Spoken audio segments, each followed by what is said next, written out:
Hi everyone, this is Yassi, and in today's video I want to give you 10 tips for learning guitar. After many of you asked me how I approached some songs or some techniques because I'm self-taught, I thought I would gather just 10 things I think are important to take into account when you start learning guitar.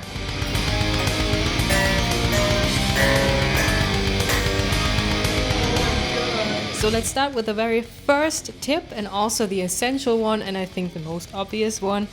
Be a music enthusiast, because if you don't like to listen to music, it's very hard for you to repeat some passages when you're practicing, and it will get annoying really fast. So be sure that you really like music, because otherwise I think you don't bring up the love for any instrument ever. A second tip, and also a very important one, don't compare yourself to others, since this is your own learning progress. And if you just compare yourself to others, you will just find yourself competing against the skills of other people. But you don't know the circumstances under which they practice, how much they practice, if they have a teacher and such. So always focus on yourself. And it's a high frustration tolerance you have to gain in order to practice guitar and to make progress. So make sure you just stay focused and don't compare yourself to others. You won't be able to play your first metal song right after 1 hour. It takes a lot of work and patience until you can just form chords or even tones. So be sure to take this patience and focus on yourself to get to know your instrument. Tip number 3, get to know your instrument. This includes learning how to change guitar strings, but also learning how to set up your instrument concerning everything. Because the more you know about your instrument, the more you will know about tone, and this is something really essential. For example, if you change to a different string gauge, the action of the strings might get higher or lower, and so you have to know how to adjust the truss rod of the guitar, for example, so that you can play comfortably again. I was so confused why I could not play as tight as before, and this was because the string action, which means the distance between strings and the fretboard, got really high, and I was just asking myself what happened there. And the guitar is also something that you need to take care of in terms of knowing how to set things up. Sometimes a high action is really bad for beginners because you have to press down the strings pretty much, and so it's great to learn step by step how to adjust the guitar to your playing comfort. Tip number 4, search for comfortable strings and picks, and don't hesitate to visit your local guitar store if possible and test out a bunch of guitar picks. The guitar pick is the main link between your hand and the guitar, and if you don't feel comfortable, if you feel cramped up and such, it's the wrong guitar pick. There is a reason why there are so different shapes, so different thicknesses and so different materials, because every person has their own preference in terms of playing with guitar picks, and it also changes throughout the years. So be sure to take your time to find your right guitar pick, and also be sure to take the time to find the right string gauge for you guys. So many people told me I'm not good enough if I cannot play on 10 strings, but this is completely stupid. I simply cannot bend when I'm playing with 10 strings, but I can if I'm playing with 9 strings. So don't get influenced too much by other people. You can listen to their recommendations, but if you test the strings out and you feel like it's totally not your thing, just keep the strings you think are the best for you.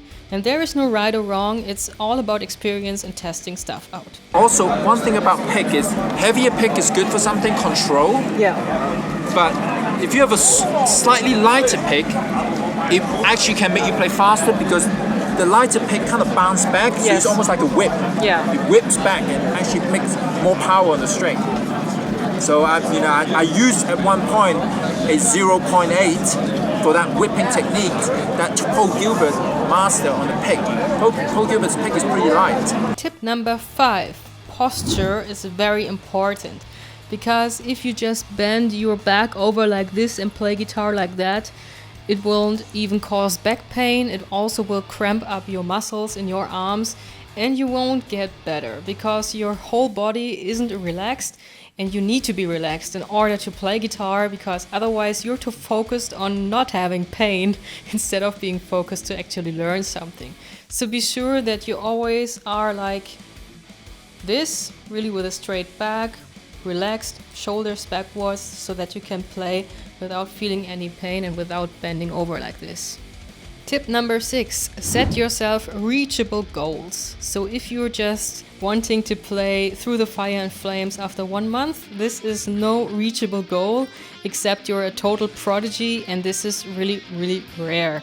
So what I mean is, you can choose songs that you like. For example, for me it was a lot of stuff by Sum 41 and System of a Down, and I just searched for tabs and just practiced and listened until it sounded good, and this kept me motivated because I really love these songs. If you're into technical death metal, for example, it would be cool to start with melodic metal before, because technical death metal includes a lot of techniques, sweep picking, alternate picking, a lot of palm mutes, a lot of arpeggios, sweeps and such. You need to learn all these step by step, so break your expectations down. Maybe start with rhythm guitar even, and then climb up your own personal stairway to guitar technique step by step. Tip number 7, develop a practice routine, which means just choose a set of songs you like to play, just choose some kind of lessons you want to practice. And also there is YouTube. You can search basically YouTube for great warming up routines, for great technique routines. You just have to use the YouTube search bar for it. And if you want, you can also check out Google, because I also found a really great book with some warming up exercises. It's called Cross Guitar, and there you just train how to work your fingers independently from each other. And if you just have then set up your practice routine, you have some kind of structure, your learning process, and this is also something really great, because also when you're doing sports, you have to warm up, then you have your regular training, and then you cool down, and this is something you also have to do with practicing guitar. Tip number 8, and this is something really important that I also did miss: change your guitar strings at least every 2 months.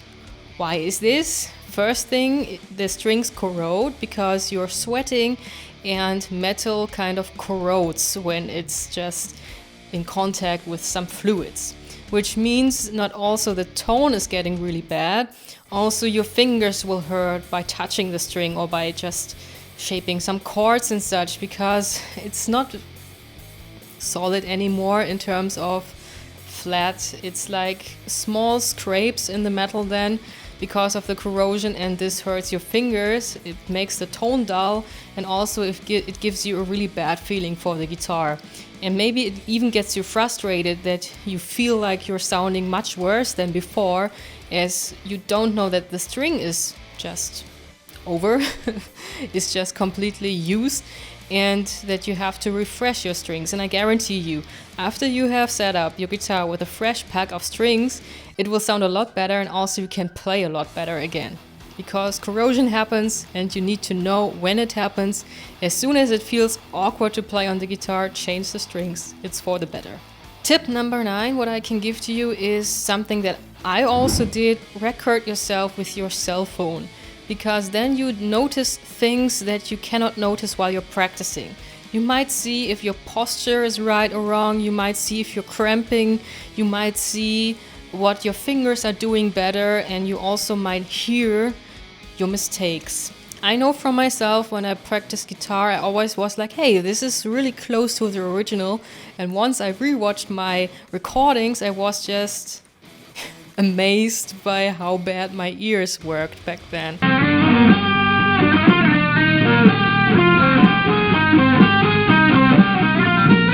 Right now, my ears are developed so that I know directly when I practice when something is wrong. But your ears need to develop, and therefore I recommend that you just record yourselves when practicing. It really helps a lot. Tip number 10, please also practice with a clean signal, because a distorted signal can really hide mistakes. If you're playing with a lot of distortion, you won't hear this or that bend clearly, you won't hear this or that chord clearly, and when you play clean, you can hear every mistake you're doing. It might be frustrating because it doesn't sound too great, but it also will help you to get a clean playing style so that when you're approaching solos or lead guitar, you will have it a lot easier instead of just betraying yourself and just practice distorted all the day. Also practice on low volume, because otherwise it might also damage your ears, and your ears are the most important part when it comes to learning an instrument and when it comes to learn music in general. If you have incorporated all these tips, it's also a great experience and a great approach to jam with other people. Because if you learn to listen to other people and play with them, you also develop other skills like listening to a beat instead of just playing with the metronome. You can also just talk to each other, exchange tips and such, and this is something very valuable. I just noticed when I joined bands that my timing got more tight because I needed to rely on a drummer, and also a drummer, even if he's really tight, he might just vary here and there with his beat, and you can just adapt right away with that. And this is an experience that is really valuable for me. And if you can, and if it's possible, join a band. It's a really cool experience, it can be a lot of fun, and also it helps you to develop your skills. Right, I really hope you've enjoyed this tiny tip video. Let me know in the comments below if I missed something so that I can gather all these tips for a next video if you like. Otherwise, if you have other questions, also be sure to tell me. And yeah, I really hope this was helpful and I could answer some of your questions you've asked me in the past videos. And if you like, you can also check out my other tip videos here. I'm done with talking and with giving tips. I just hope you stay tuned and rock on.